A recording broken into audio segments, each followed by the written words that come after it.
The night before our wedding, my husband suddenly confessed to me. He said he was a reincarnated soul. In his previous life, I was ruthless and obsessed with vanity. I turned the entire household upside down with my antics. Now reborn in this life, he intended to annul this marriage arrangement. Hello, everyone. Welcome to my channel.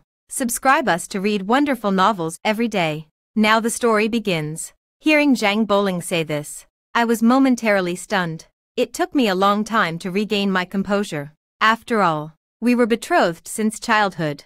He comes from a noble family, one of the 5 prestigious clans and 7 eminent lineages. His countenance is dignified, radiant as the bright moon. He is the epitome of a noble young gentleman. As for me, I am the legitimate daughter of the Minister of War. My mother passed away early, and my father has repeatedly been framed in court. A single tree cannot make a forest. Thus, this seemingly well-matched marriage is actually me marrying above my station. From a young age, I was disciplined by my family to ensure every word and action met the standards befitting a noble lady of the capital. I never neglected my studies in music, chess, calligraphy, painting, nor in virtue, speech, appearance, and needlework for a single day. All I sought was to rightfully become the matriarch of the Zheng family, leaving no room for others to find fault. Yet now, with this engagement called off so abruptly and without explanation, how am I to face this situation? What's more, it was for such an absurd reason. Yet the man before me spoke with such earnestness. He raised his eyes and recounted, word by word, all that had transpired in his past life. He told of how I had married into the Zheng family and how I had won the approval of Zheng's mother. After marriage, they also spent 2 or 3 years supporting each other through thick and thin. Later, his true nature gradually came to light. He was ruthless and stopped at no evil. Not only did she forbid him from taking concubines, but she also stirred up constant turmoil in the entire household. At times, they even meddled in court affairs, reducing the Zheng family to a laughingstock in the capital. Several times, they placed him in situations of disloyalty and filial impiety. Now that I've been given a second chance, the man raised his eyes, their depths inscrutable. How could I possibly choose you again? I could only laugh.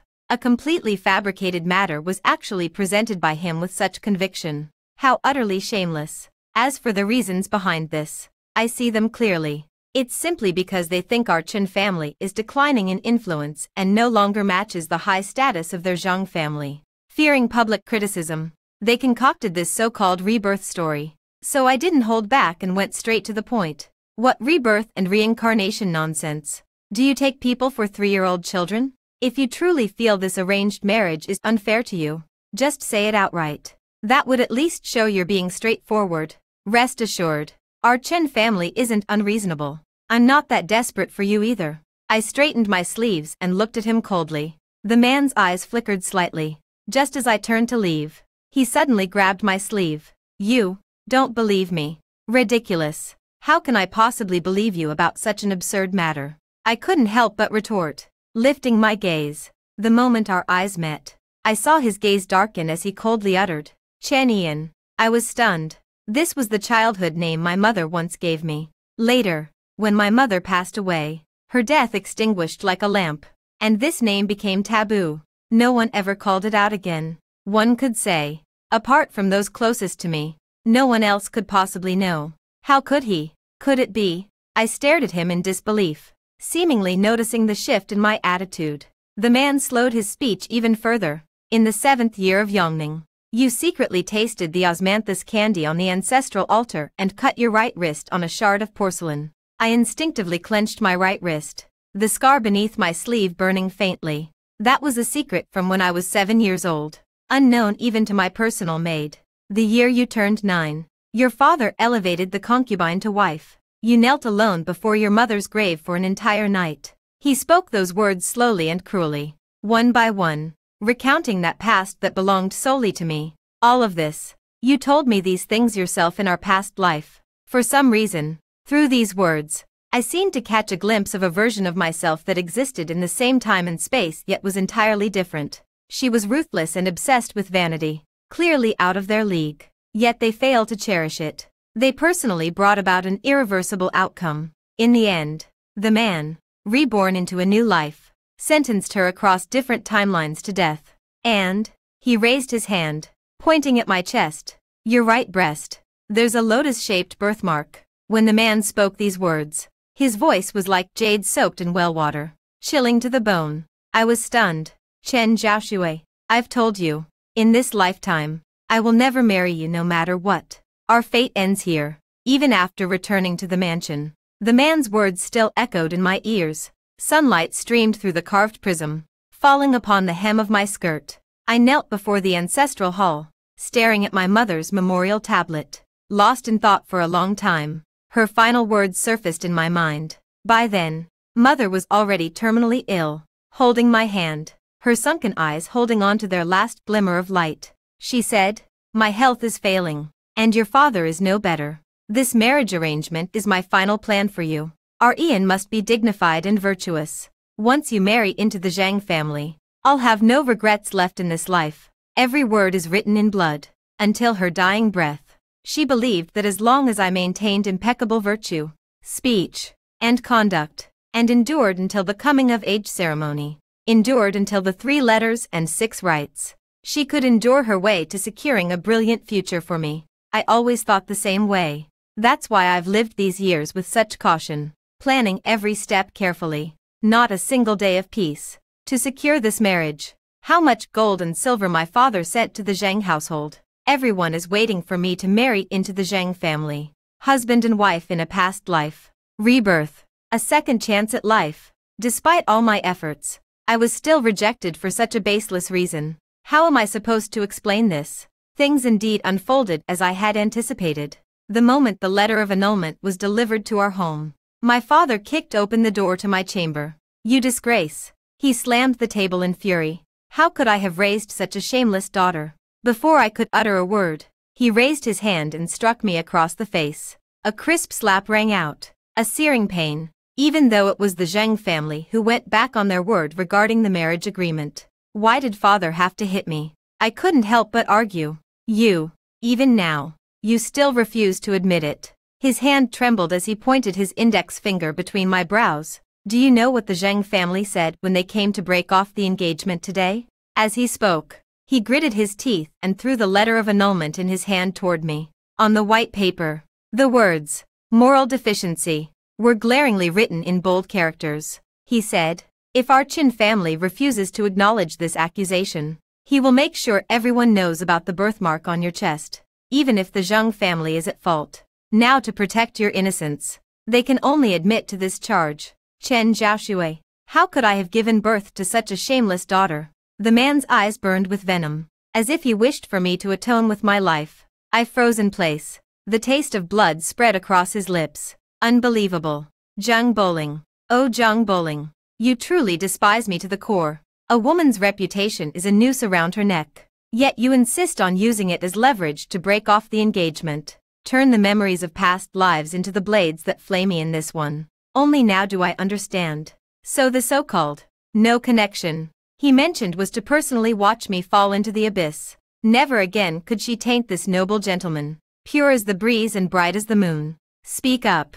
Father's voice grew louder. If you hadn't lost your chastity before marriage, how could he have known about these things? For a moment, countless words of defense flashed through my mind, but my lips parted and closed. Yet not a single word could I utter. It's hard to explain. Whether it was done or not no longer matters. It can be said that even if I were to fight to the bitter end, it wouldn't have the slightest impact on the Zheng family's reputation. Just the accusation of impurity alone is enough to forever brand me with shame. This is the discipline imposed on women in this era. I cannot win the fight. Misfortunes in this world always come in pairs. After the engagement was broken off, I suddenly fell seriously ill. I curled up on the bed, my ears buzzing incessantly, the high fever scorching my temples. Yet even so, it seemed the heavens still wouldn't spare me. In a daze, I heard the whispers outside the window. That jinx, getting her engagement broken off before even entering the marriage. How are we, the Chen family, supposed to maintain our standing in the capital now? If I'd known she'd be so shameless, she should have followed her short-lived mother to the grave. It was the voice of the concubine. Father remained silent, letting those venomous words slither in through the door crack. I curled up under the quilt, trembling uncontrollably. The door was pushed open, and in my daze, someone wiped my forehead with a handkerchief. My dear girl. It was the maid, Chun Tao. She sat by my bedside, her voice trembling with tears. Tell me, how did a perfectly healthy body suddenly become like this? Tears scalding hot fell onto the back of my hand. Witnessing this scene, the pity in my heart grew even deeper. I couldn't understand. Even bystanders couldn't help but shed tears of sympathy for me. Yet why? Why did the father who raised me since childhood and that so-called husband from my past life, with whom I shared over a decade of marital bonds, have the heart to hurt me so deeply? The pain is beyond words. The quarreling outside continues. If you ask me, she should quickly marry some down-and-out family. The concubine lowered her voice. Squire Wang from the west of the city sent word the other day, saying he's willing to offer 300 taels as betrothal gifts. A sudden surge of metallic sweetness rose in my throat. I know this man. He was a merchant over 50 years old who had taken 13 concubines. I couldn't help but laugh out loud. So in the eyes of the world, a woman who had been rejected in marriage was like a piece of rotten meat. Fair game for anyone to take a bite. Their impatience was palpable. And the very next day, my father personally summoned the matchmaker to our home. As the beaded curtain was lifted, a heavy wave of perfumed powder wafted through the air. The woman covered her mouth and nose with a handkerchief. Upon seeing my face, she froze for a moment, then scrutinized my fever-ridden body from head to toe. Oh dear. Reeking of sickness like this, she took half a step back. If you ask me, before the fever clouds her mind completely, hurry and send her to the butcherly in the outskirts. Even as a second wife, at least she could fetch something in return. No. How dare you? I propped myself up on the edge of the bed. No matter what, I'm still Chin. But before I could finish, my stepmother interrupted from the side. Chin, what? After doing such a thing, aren't you ashamed enough already? Do you know what people are saying out there now? You offered yourself shamelessly to share his bed. How dare you even mention the Chen family name? The room fell silent at once. After a long while, father finally spoke from the side. If you absolutely refuse this marriage, then tomorrow you shall be sent to the Tsiun nunnery. Consider it as if I never had this daughter. With that, he turned and left in a huff. I stared at his retreating figure in disbelief. How laughable that 16 years of father-daughter affection could be undone by a few idle words from outsiders. The twilight deepened. Following the faint moonlight, I felt for the golden hairpin beneath my pillow. A cold touch transmitted from my fingertips, as hatred surged in my chest. At this moment, a thought suddenly flashed through my mind. A crazy, vicious thought. I want Zhang Bowling dead.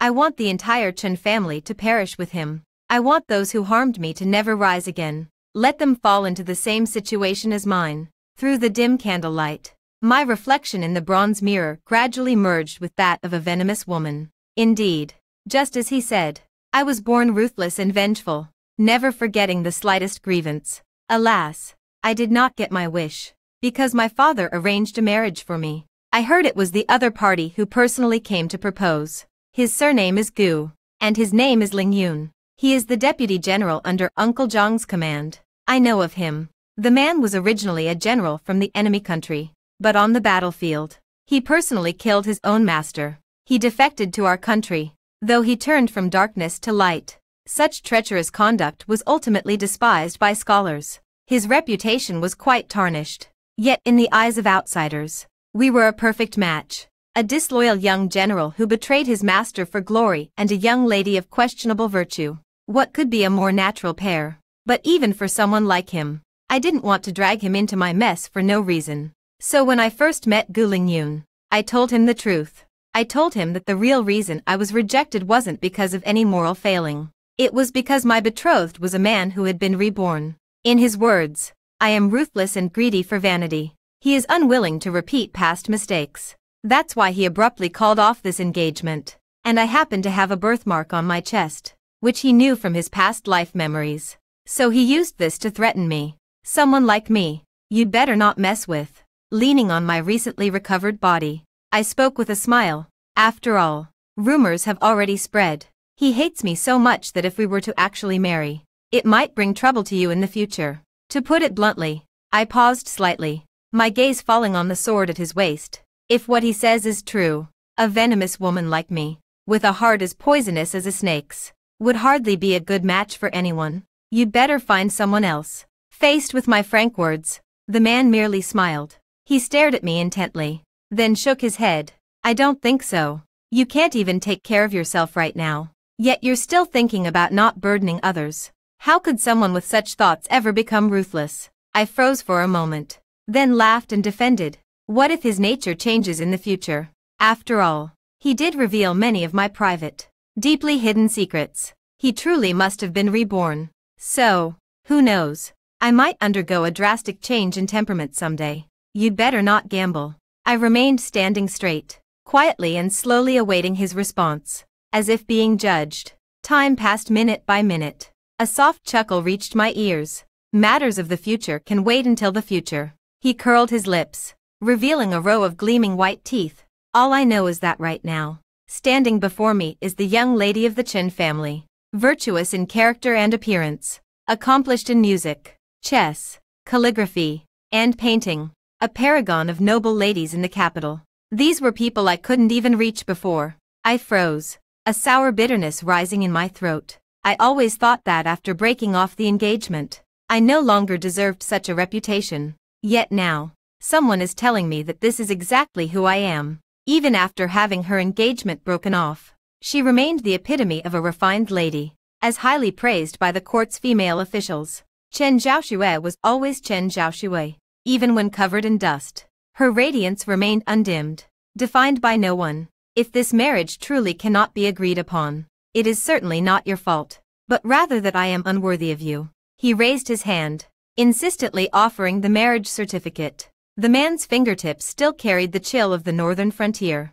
Moreover, what kind of person one becomes in the future is determined by oneself. Young lady, do not belittle yourself. You are so intelligent and lovely. Why belittle yourself? My breath hitched. You truly think so? From the bottom of my heart. His eyes shimmered with emotion, carrying a pleading tone. Miss Chen, if you have no sweetheart in mind, please choose me. Though I'm not from a noble family, my household wants for nothing, and I've gained some modest reputation. As he spoke, his tone grew increasingly light-hearted. In the future, I will surely protect you and keep you safe, ensuring you live freely without suffering the slightest grievance. I swear. The young man blinked his eyes. He was quite the rascal. I couldn't help but laugh out loud. The wedding was set for the 7th day of the 7th month. Before the wedding, I had no intention of stirring up trouble. But someone just had to send an invitation. It was from the Grand Princess. As for the reason, it was simply because the flower festival was approaching, and noble ladies from the capital were invited to celebrate the occasion together. I sat beneath the corridor, lost in thought as I held this gilded invitation in my hand. Once again, it was Gu Lingyun who made the decision for me. He said, even shattered jade cannot alter the hues of mountains and rivers, still reflecting the light of heaven and the shadows of clouds. This is a poem you once wrote. How could someone who writes such articles with their pen be trapped in a cocoon woven by gossip? You must step out eventually. The banquet was set at the Riverside Pavilion. As I turned the corner of the winding corridor, I heard a mocking laugh. Do you think the eldest daughter of the Chen family will show up today? Stunned, the vibrant spring scenery in the garden suddenly froze. I suppose not. After all, she was just jilted, too heartbroken to think of anything else. Rumor has it this new husband is a rough-and-tumble battlefield brute. Her eyes rolled around in a circle. Miss Chen will probably have to go drink the northwest wind from now on. Another person chimed in, her gaze lightly sweeping over my plain clothes. But looking at her dull appearance, it does match the barbaric land. With that, the group burst into laughter together. Truly a banquet at Hongmen. I took a deep breath and slowly revealed myself. Upon my arrival, the gathering instantly fell silent. Some whispered among themselves, others wore mocking expressions, each with their own thoughts. Xuan Yang, you've come at just the right time, the daughter of the Hanlin academician said with a smile. Breaking the awkwardness, she first made a few inconsequential remarks before shifting the topic. This year's 100 Flowers scroll is still missing a main painting. In previous years, your virtue, appearance, speech, and skills have always been the best among us. This painting must be done by you. As she spoke, she had already pressed the paintbrush in her hand into mine. I naturally couldn't refuse. The wolf hairbrush spreads ink across the rice paper as I hold my breath to outline the lotus pond's serene charm. A summer lotus painting springs to life on the paper. As I lift the brush to finish the final stroke, a mocking laugh sounds behind me, too obsessed with form to capture the spirit. Your technique reeks of craftsmanship. Exactly. Someone lifted the painting paper with a silk fan. The inscribed poem is rather mediocre too. Phrases like lotus leaves reaching the sky sound like vulgar street poetry. Yes, indeed. How come Miss Chen's painting skills have declined so much? Faint murmurs of disapproval could be heard. Anyone with eyes could see this was deliberate nitpicking. Behind me, Chuntao was so anxious that her eyes turned red. She was about to argue when I stopped her. Looking up, under the magnolia tree, Zhang Bowling stood with his hands behind his back, dressed in a moon-white robe. A faint smile played at the corners of the man's lips. So that's how it is. At this moment, I finally understood the eager expressions of these noble ladies. They were currying favor with the future head of the Zheng family by trampling on me. No matter how I paint, whether well or poorly, it doesn't matter to them. What they need is merely a pledge of allegiance. That's all there is to it. Such painting skills indeed cannot be considered the best among the noble ladies of the capital. Zhang Bowling slowly approached. Why not take advantage of today to pass this title to someone more suitable? How about it? A sudden uproar erupted.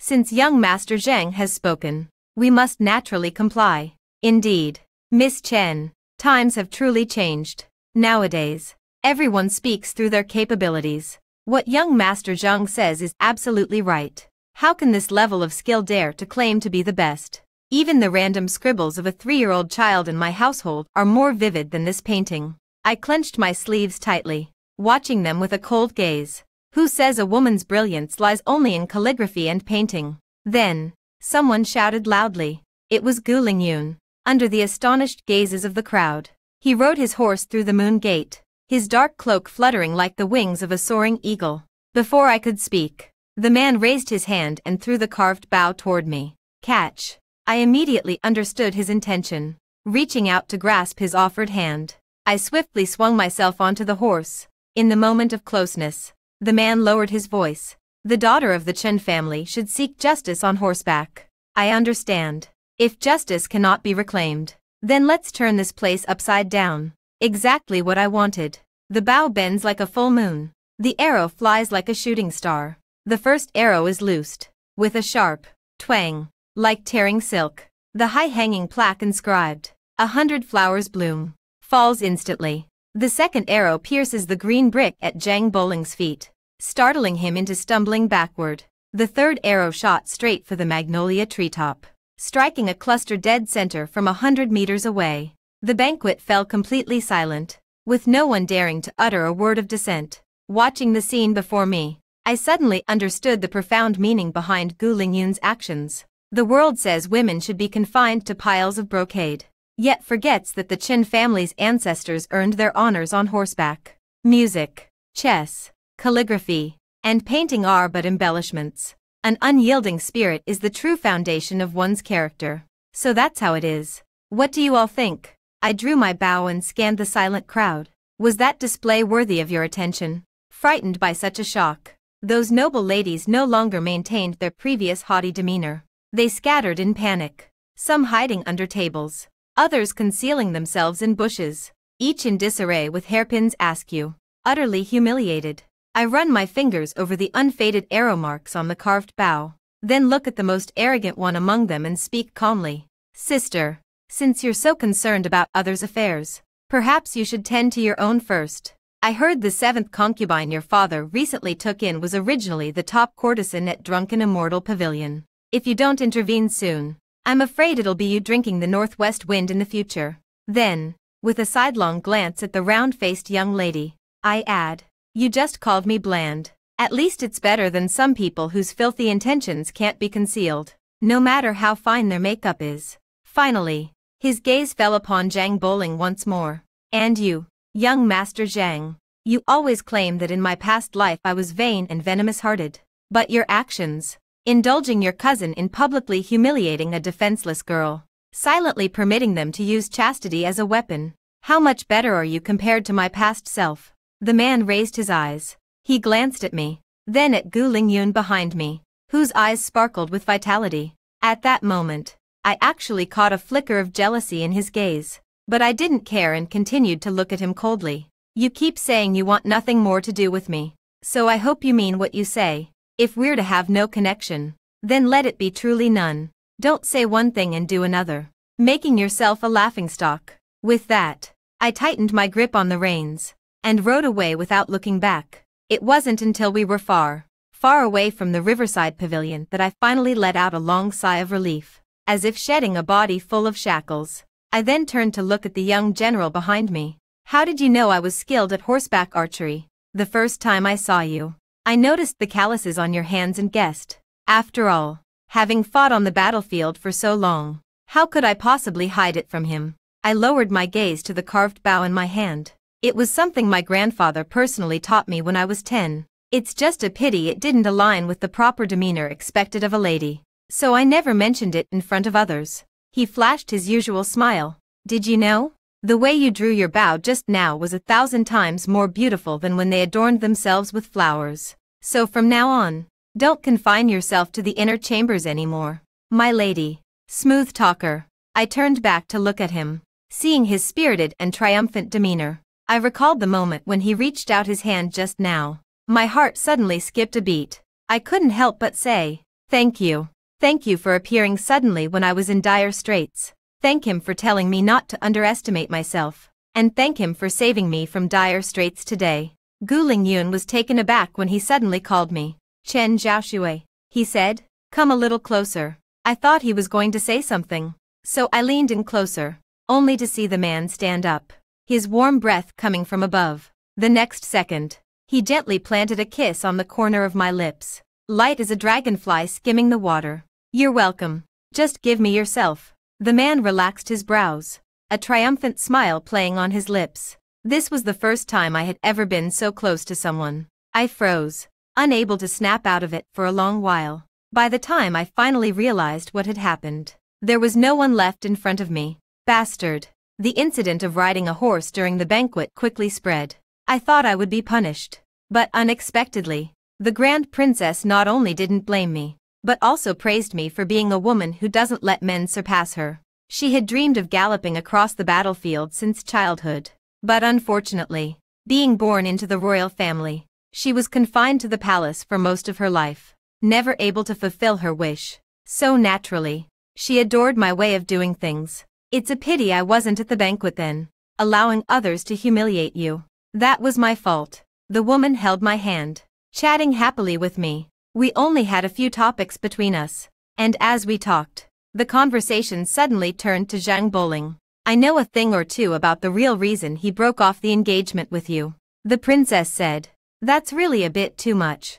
Do you think it's possible? He might have some unspeakable difficulties but finds it hard to bring them up. So he deliberately made up such a lie. You, she paused for a moment, didn't look into it further. This starting point is indeed novel, but I remained unmoved. Still, I shook my head firmly. It doesn't matter anymore. No matter what unspeakable difficulties he might have, as long as he proposed to break off the engagement, there's no possibility left between us. Moreover, they went on to do such things afterward. Not having the intent to kill is already considered my magnanimity. Seeing my firm stance, she stopped saying anything further, and later, as if to confirm the princess's speculations, some inexplicable people began appearing around me. For example, the young girl I casually saved from harassment turned out to be a personal maid of the Zhang household. To repay the life-saving favor, she wanted to tell me the truth. She said their young master often calls out my name in his sleep.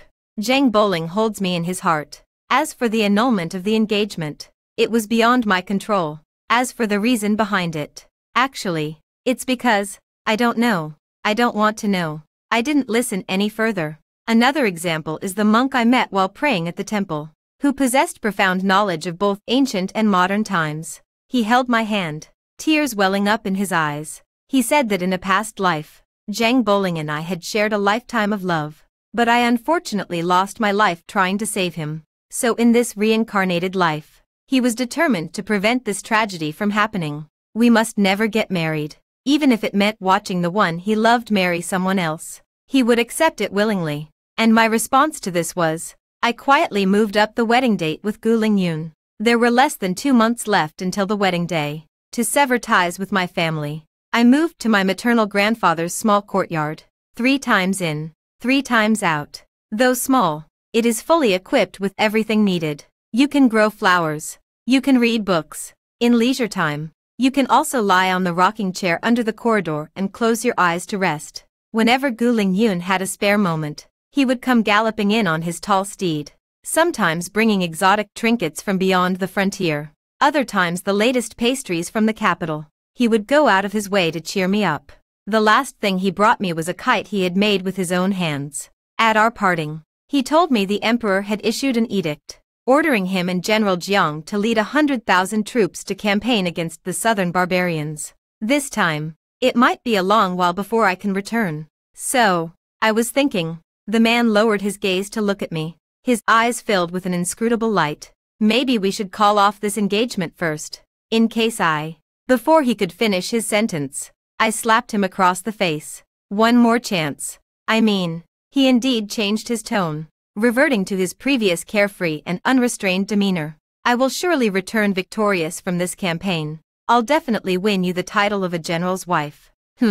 That's more like it. Okay. I nodded gently. I'll wait for you. Come back soon. This journey to the northern frontier was fraught with twists and turns. In the beginning, he could still send messages to me, tell me everything is fine, tell me not to worry. But then, there was no more news. For 7 days straight. When the news came again, it was from the imperial court. It was said that Gu Lingyun and General Jiang had split their forces when suddenly a fierce wind arose. He was ambushed, leaving no trace of his remains. At that time, I was flying a kite. Upon hearing this news, I froze for a moment. The string in my hand snapped at just the right moment. The paper kite circled around the door beam. Then with a whoosh, flew up to the tree and got stuck in the branches. Bastard. Even in death, you're still making me worry. I rolled up my sleeves and climbed step by step up the rough tree trunk. The bark scraped my palms painfully. I slipped a few times but managed to hold on tightly each time. Just as my hand was about to touch the kite, a sudden gust of wind came. Blow it up. The white paper kite made a turn in the air, then slid past my palm and landed on the ground, as if deliberately defying me. No fun at all. I sat on the tree branch, gazing at the distant gray sky, when suddenly tears began to fall uncontrollably, from quiet sobs to loud wails, one after another, burning the back of my hand. On the 3rd day after the news of Gu Lingyun's death arrived, an unexpected guest appeared at my door.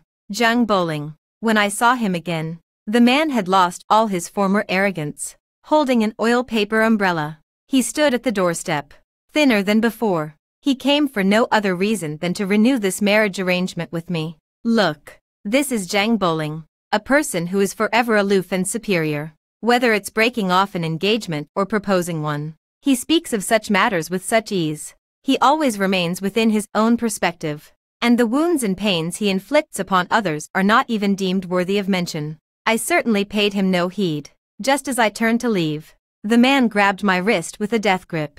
With reddened eyes, he uttered my name word by word. Chen Zhaoshui. Do you know the real reason I called off the engagement? You've already had those maids and monks tell me. I spoke mockingly. But so what? What difference does it make? Even if there are countless unspeakable reasons. What's done is done, and what's wrong is wrong. Why must you humiliate yourself here? No, those were just excuses I made to win you back. He took a step closer, looked down at me for a long time, and finally spoke slowly. As for the real reason, it's because you don't love me. In our past life, we were husband and wife for 16 years, yet you never loved me for a single day. The man's eyes surged with overwhelming anguish, his tone bordering on madness. In front of me, you always played the role of the virtuous wife. So proper it was nauseating. What I wanted was the radiant and spirited Chen Zhaoshui, not the obedient and submissive Lady Zhang. I hate you. I hate that after decades together,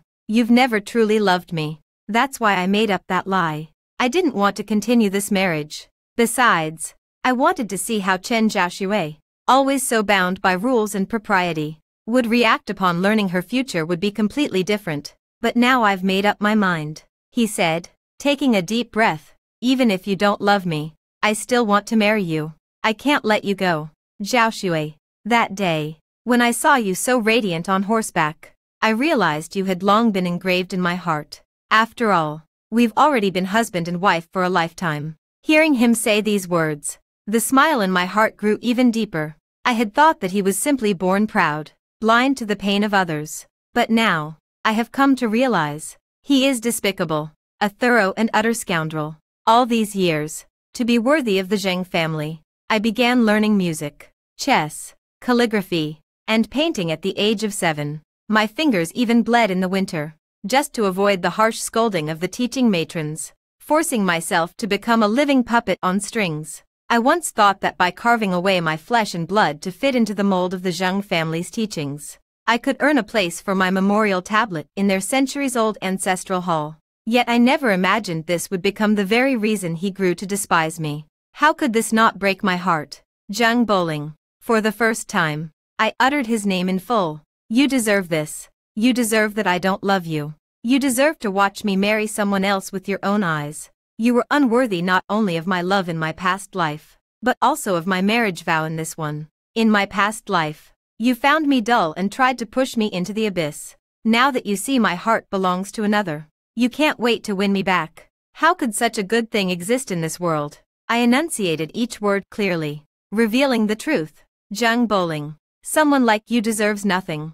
As if struck in a sore spot, the man looked at me in disbelief. He still wanted to say something more, but I stopped him. The next second, I closed the door, letting his protests be swallowed by the heavy rain.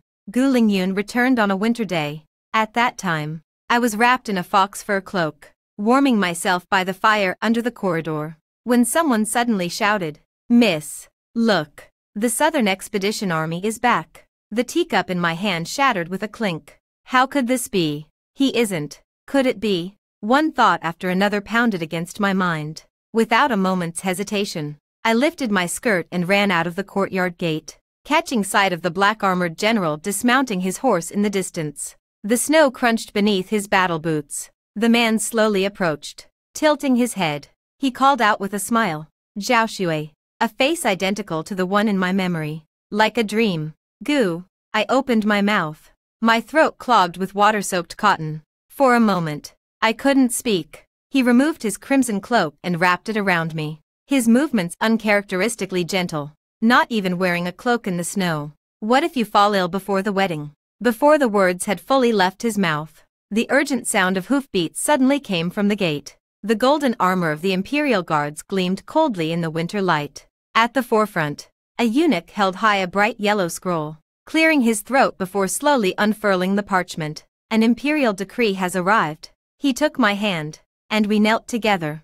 Deputy General Gu Lingyun endured humiliation in the past, infiltrated the enemy camp alone, maneuvered among fierce adversaries, obtained critical intelligence for the court, and repeatedly achieved extraordinary feats. Now, having also contributed to quelling the rebellion, he is hereby specially appointed as the great general who guards the nation. The man beside him received the imperial edict with an air of composure. How could that be? I looked at him in disbelief. "The southern regions are rife with miasma. I had to feign death to lure the enemy deeper," he said, a cunning glint flashing in his eyes. "So that's how it is.